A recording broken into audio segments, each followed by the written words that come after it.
Ah, glória a Deus. Estou muito feliz de poder estar aqui nessa noite para trazer uma breve palavra para o seu coração. Hoje pela manhã e hoje no dia de hoje nós estamos aqui na igreja desde cedo com o encontro com Deus. O encontro com Deus é poderoso. Pastor, eu não sei o que é o encontro com Deus. Então se você não sabe, eu preciso te dizer, um dia você precisa participar do encontro com Deus, porque o encontro é... Ai, passei vergonha, gente, de verdade. Tem alguém aí com fôlego de vida que pode dizer, o encontro é? Oxe, se vocês estão na igreja, por que não dá o gás na primeira? Eu tenho que repetir para vocês falar. A terceira é muito mais forte, quer ver? O encontro é? Meu, eu sempre passo vergonha na primeira vez. Sim, o encontro ele é um divisor de água, o encontro ele é tremendo sobre as nossas vidas. Nós nos movemos pela nossa fé. Nós não nos movemos pelas circunstâncias. Amém? Amém? Eu gostaria de ler uma palavra com você no livro de Efésios, capítulo 4, do versículo 22 e 24. Eu vou direto para a palavra, porque eu não quero hoje demorar, de verdade. Eu quero que Deus traga o papo reto e direto para a sua vida. Efésios capítulo 4, versículo 22 ao 24. Quem achou, diga amém. Quem não achou, diga, Senhor, eu estou ainda procurando. Diz assim, Efésios capítulo 4, do 22 ao 24. Quanto à antiga maneira de viver, vocês foram ensinados a despir-se do velho homem que se corrompe por desejos enganosos, a serem renovados no modo de pensar e a revestir-se do novo homem, criando para si ser semelhante de Deus em justiça, em santidade, provenientes da verdade. Diga comigo, verdade. Hebreus capítulo 12 diz assim: portanto também, uma vez que estamos rodeados por tal grande nuvem de testemunha, livramo-nos de tudo que nos atrapalha e do pecado que nos envolve, e corramos com perseverança a corrida que nos é proposta. Feche os seus olhos aí no seu lugar. Senhor meu Deus, diante da Tua palavra, diante daquilo que nós declaramos nessa noite, por favor, nos permita ouvir mais uma vez a Tua voz falando ao nosso coração. Senhor, nós precisamos entender que a nossa antiga maneira de viver, Senhor, o velho homem que um dia entrou aqui neste lugar, não pode mais habitar sobre as nossas vidas. Porque nós declaramos já em canções nessa noite, a casa eu arrumei. Então me permita, Senhor Deus, me permita viver a Tua vontade, me permita viver, Pai querido, de acordo com aquilo que o Senhor tem a ministrar sobre as nossas vidas. Eu te louvo e eu tenho certeza que essa será uma noite impactante sobre as nossas vidas. E é por isso que nós declaramos, eu creio e amém. Você pode dizer amém? Será uma noite impactante sobre as nossas vidas, você pode dizer amém? Se eu perguntar hoje aqui, existe algo que denigre a tua imagem, algo que impede você de servir a Deus, eu tenho certeza que muitos vão dizer que sim.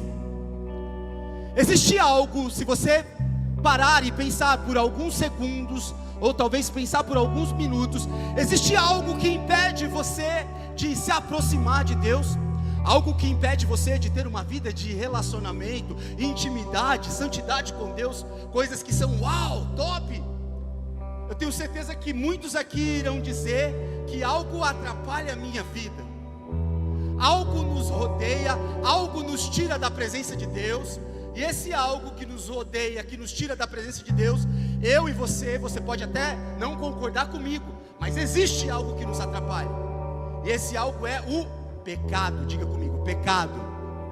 Não, você não entendeu. Existe algo que te atrapalha, te tira de uma condição de um bom homem, de uma boa mulher, de um bom jovem, de um bom adolescente da presença do Senhor. E esse algo é o pecado. Existe algo que te tira da presença de Deus, é o pecado. Diga comigo, o pecado. Não, mais forte, o pecado. O pecado, ele te destrói. E o pecado não é simplesmente um ato proibido pela religião, sabe? Tira isso da sua cabeça. O pecado não é um ato apenas proibido da religião. O pecado, ele é nocivo. O pecado, ele é um veneno para as nossas vidas. O pecado é perigoso para as nossas vidas. O que nos atrapalha, o que tira o nosso foco, o que faz uma distância entre mim e Deus, entre o homem e Deus, é uma vida de pecado. Diga comigo, pecado. O pecado continua sobre as nossas vidas. O pecado é uma luta diária que eu e você precisamos lutar todos os dias. Nós, durante esse ano, vamos trabalhar alguns temas na igreja. E os temas, como nós já estamos vindo algumas redes, alguns, pelo menos, nos últimos 2 anos, né? Nos últimos 2 anos. E o tema que nós vamos trabalhar é o tema identidade. Durante alguns, vão ser 2 bimestres? 3 meses, nós vamos trabalhar. Porque se eu parar e pensar, e você também, qual é a sua identidade diante de Deus? De um homem que ama o pecado, ou um homem que não consegue se livrar do pecado, mas sabe que o pecado pode te destruir? Qual é a identidade quando eu olho para você? Qual é a identidade das pessoas que olham para você? O que vê em você? Um homem e uma mulher santa, um jovem santo, um jovem referencial?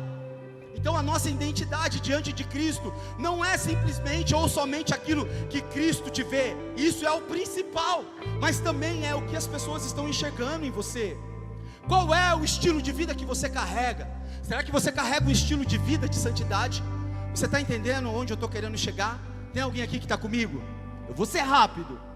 Continua pecando para você ver aonde você vai chegar. Posso te dizer uma coisa? Se você continuar a viver uma vida de pecado, o pecado vai te destruir. Diga para quem está do seu lado: destruir. E ele destrói mesmo. De acordo com o que nós lemos, nós estamos rodeados por tal nuvem de testemunha. Mas existe o pecado que está tentando todas as vezes tirar a nossa comunhão. Sabe? Se você escolheu, se um dia você conheceu a Jesus e não teve uma mudança sobre a sua vida, entenda isso. Um dia você aceitou a Cristo como seu Salvador, você pode dizer amém? Se você ainda não aceitou a Jesus Cristo como seu Salvador, entenda isso, você precisa sair daqui hoje aceitando Ele como seu Salvador. Se você conheceu a Cristo como seu único e suficiente Salvador e continua vivendo uma vida de pecado, você precisa rever o cristianismo que você vive. Porque você tem uma identidade quando olham para você. Qual que é a identidade daqueles que estão olhando para você? Entenda algo. Existe um homem dentro de você, homem. Existe uma mulher dentro de você, mulher. Existe você antes de Cristo e existe alguém transformado depois de Cristo. Tem alguém transformado aqui? Existe alguém melhor aqui hoje, nessa noite, depois que conheceu a Cristo? Talvez você estava rodeado de pecado, mas depois que você conheceu a Cristo, a sua vida mudou. O pecado não foi embora. O pecado bate na tua porta todos os dias. Hoje pela manhã eu tive a oportunidade de estar ministrando no encontro. E eu tive a oportunidade de dizer para aqueles homens: ei, o pecado bate na nossa porta todos os dias. A decisão de pecar é minha e tua. E é verdade. É verdade, quando você está numa situação difícil, é você que decide em continuar ou fugir. Eu lembro uma vez que eu usei a vida do Rafão. Rafão, você está aí? Rafão está aqui. Eu usei ele uma vez numa ministração como José do Egito, que estava na frente da mulher de Potifar, a Patifona. A gente conhece a história. E eu lembro que esse jovem, um jovem muito santo, casou com uma mulher santa, linda, abençoada, tem um casamento lindo e abençoado pelo Senhor. E eu citei ele de exemplo porque eu imaginava que José seria um homem bonito assim como ele. Fica de pé, Rafão, rapidinho. Casado, viu gente? Casado. Mas a história, pode sentar, obrigado, Rafão. Dê um aplauso ao Senhor pela vida do Rafão. E a história que eu usei dele é porque ele é um jovem bonitão, um personal, né? Personal, vou fazer uma propaganda. E eu tenho certeza que naquela época várias propostas apareceu para um homem bonito como ele. E assim como foi para José. E ele teve uma escolha. Ou ele caía na tentação, ou ele fugia. O que ele fez? O que ele fez? O que ele fez? O que ele fez? Ele fugiu. Ou seja, existe uma decisão sobre as nossas vidas que nós precisamos entender. Ou nós abraçamos o pecado, ou nós fugimos do pecado. Então é uma decisão e uma escolha. Cabe a mim e a você. Existe um homem antes de Cristo, existe um homem depois de Cristo. Existe uma mulher antes de Cristo, existe uma mulher depois de Cristo. Você está entendendo?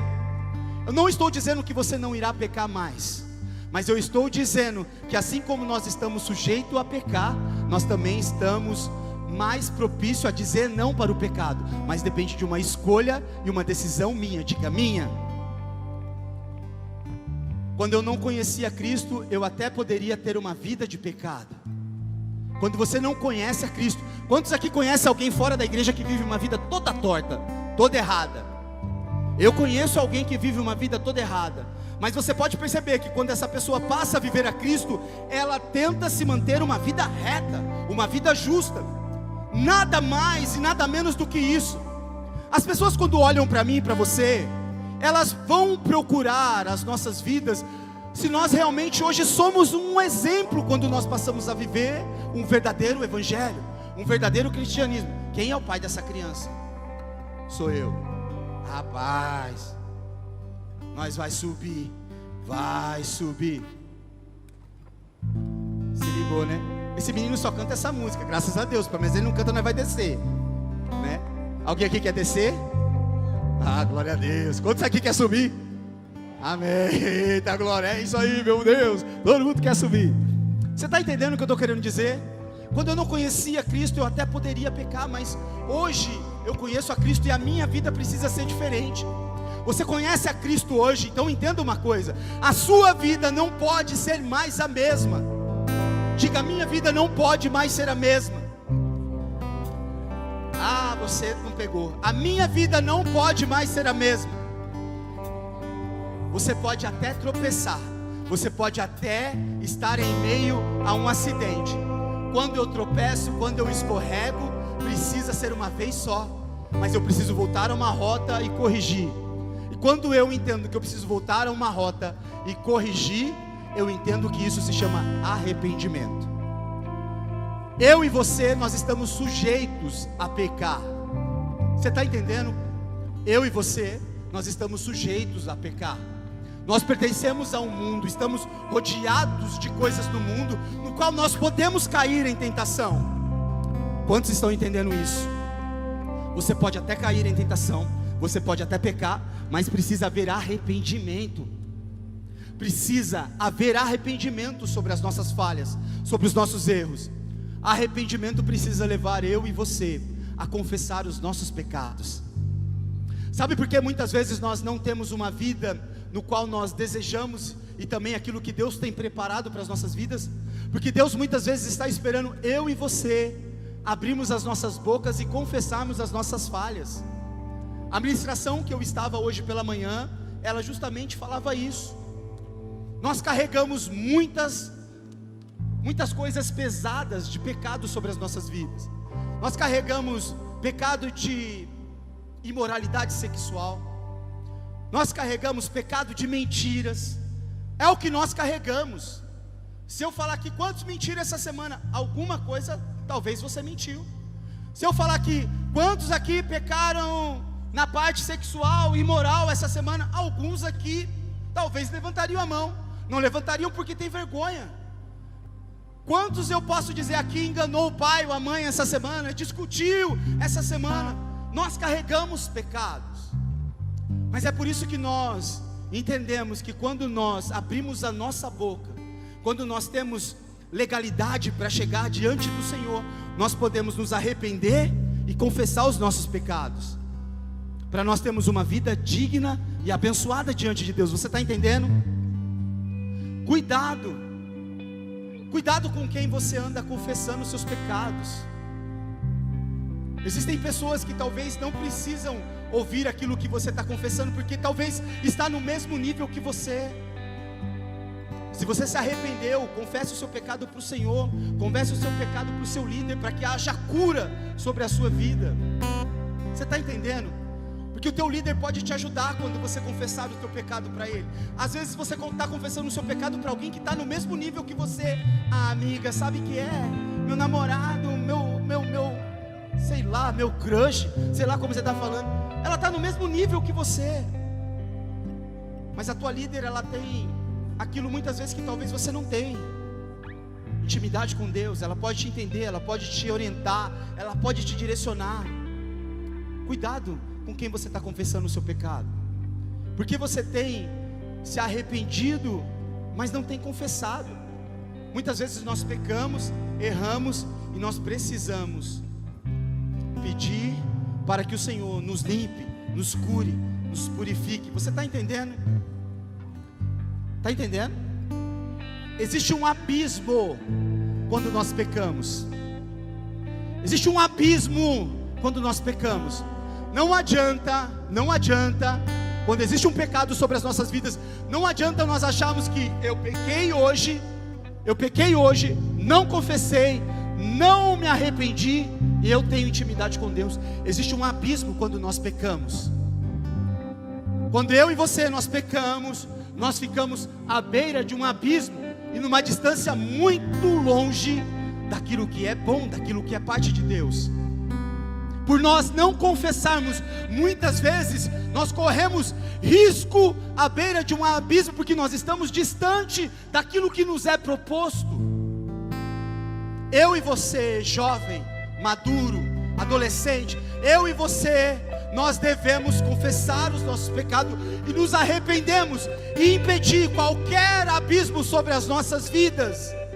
Impedimos qualquer barreira de nós alcançarmos a glória que nos é devida, aquilo que nos é proposto, que é do céu. A maior dificuldade do jovem hoje, não só do jovem, a maior dificuldade do homem e da mulher de Deus, a maior dificuldade do cristão hoje é reconhecer que ele é pecador. A maior dificuldade de todos da face da terra é reconhecer que ele é vacilão, que ele é errante, que ele peca. E ele esquece que quando ele peca, ele precisa confessar. Quantos aqui pecaram hoje?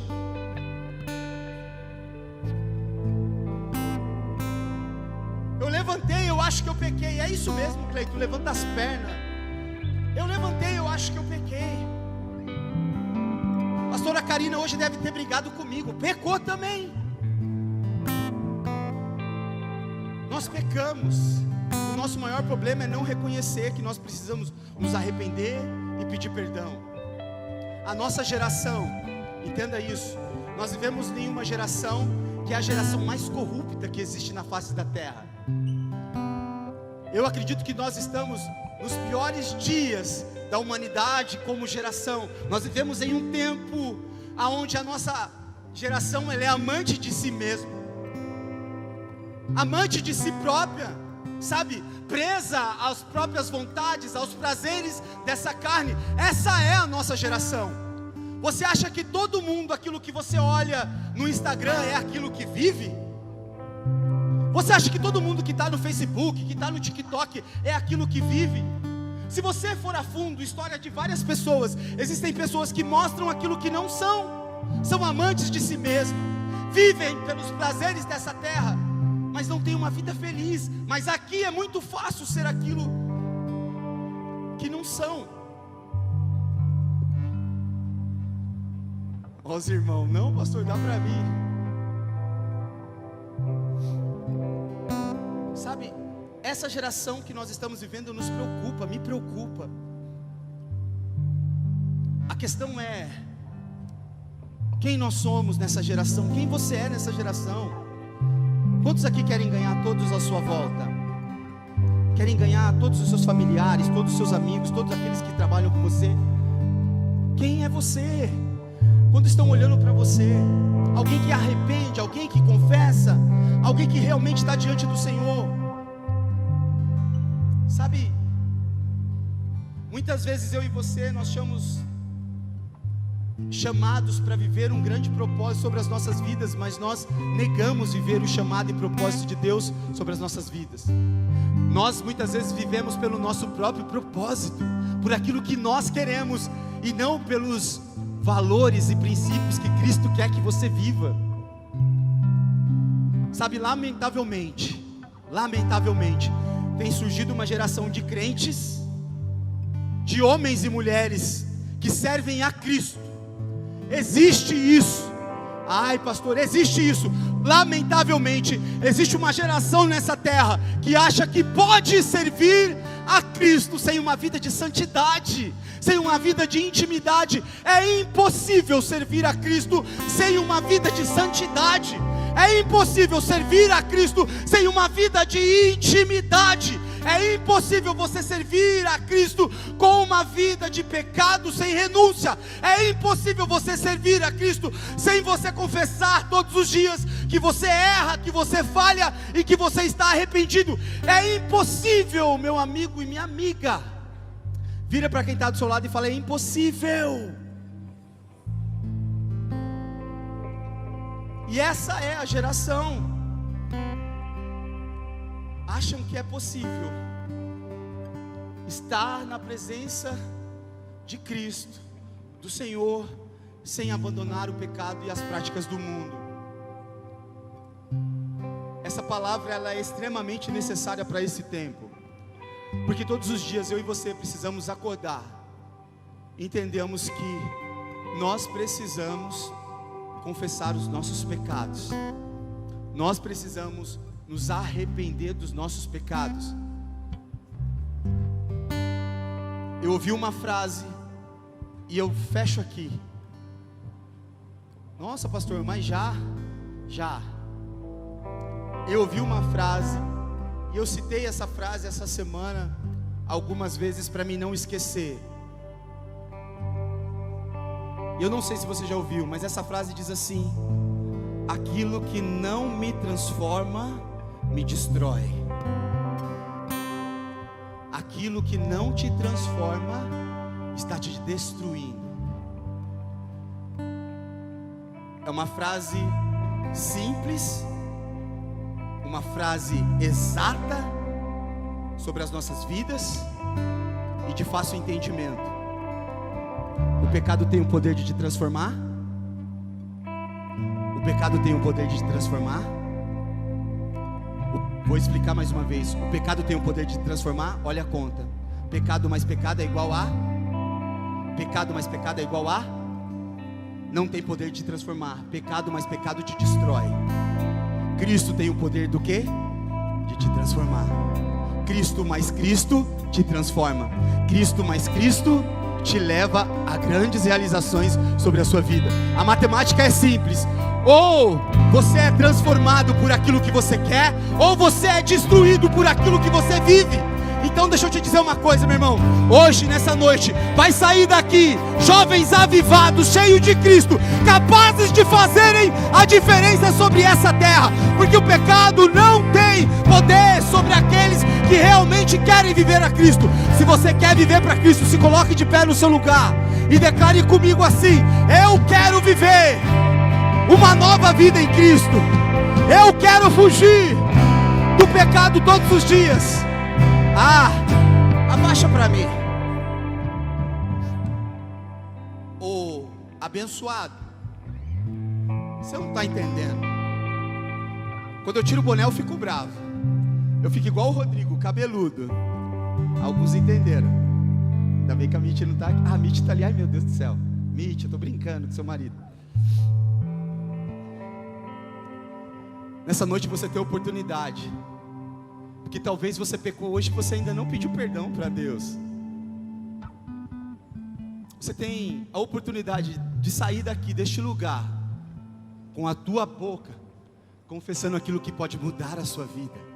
Ou você pode sair daqui todo fechado e continuar carregando aquele seu pecado que você não abriu a boca para confessar. E aquilo que não te transforma, ele faz o quê? Te destrói. Aquilo que não te transforma, te destrói. Vira para quem está do seu lado e fala: aquilo que não te transforma, te destrói. Então nessa noite, eu quero que você feche os olhos aí comigo. Feche os olhos. Confesse o seu pecado para o Senhor. Senhor, hoje eu errei. Hoje eu vacilei. Hoje eu pisei na bola. E eu entendo que aquilo que não me transforma está me destruindo, mas eu sei que o Senhor tem poder para mudar a minha vida, e eu não sair daqui do mesmo jeito que eu entrei hoje, Pai. Eu não vivo pela cultura do mundo, eu vivo pela cultura da Tua Palavra, e a Tua Palavra diz: conhecereis a verdade vai me libertar. Eu conheço quem o Senhor é, então liberta a minha vida, Senhor Deus. Me afasta daquilo que tem me prejudicado, me afasta do mal, me livra do mal, Senhor.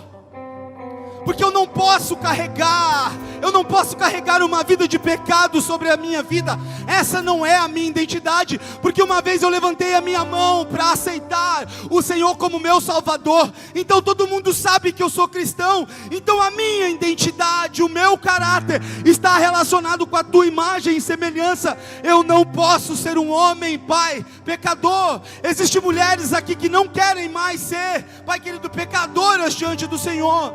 O Senhor é aquele que conhece o meu interior. O Senhor é aquele que eu preciso todos os dias, porque eu sei que eu preciso resistir a Satanás que bate na minha porta todos os dias. Esse sou eu, Senhor, um mero pecador que abre a boca para confessar que sou falho. Me ajuda a lembrar os meus pecados todos os dias, Senhor, para que de momento eu não entristeça o Teu coração, para que de momento a Tua glória revista a minha vida todos os dias, e não me deixe ser um homem pecador, mas sim um homem santo, capaz de viver debaixo da Tua graça e da Tua vontade.